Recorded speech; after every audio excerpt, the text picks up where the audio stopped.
Samantala, pakinggan po naman natin ang pag-uulat mula sa impila ng DWALFM, Radyo Totoo, CMN, Batangas. CNN Live Nation. Renz Belda, magandang araw sa iyo. Magandang umaga Riel, magandang umaga Pilipinas. May 3 barangay sa lungsod ng Batangas ang napadagdag sa listahan ng mga drug-cleared barangay. Ito ay ang Talumpo, Kanluran, Pinamukan, Silangan at San Agustin, Kanluran sa Isla Verde.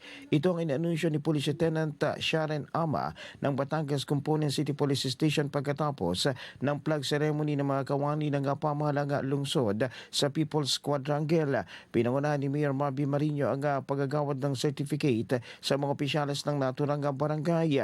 Ito ay resulta ng mahigpit na kampanya laban sa illegal na droga ng lokal na pamahalaan sa layuning makamit ang pagiging drug-cleared city ng lungsod. Ang mga nasabing barangay ay dumaan sa Community-Based Drug Rehabilitation Program katuwang ang City Health Office, habang ang mga persons who use drugs o PWUDs sa mga lugar na ito ay sumailalim sa monitoring, spiritual transformation seminar, community service at livelihood programs bilang bahagi ng kanilang rehabilitasyon. Sa kasalukuyan, may 52 drug-cleared barangays na sa Batangas City, habang 7 naman ang itinuturing na drug-free barangays.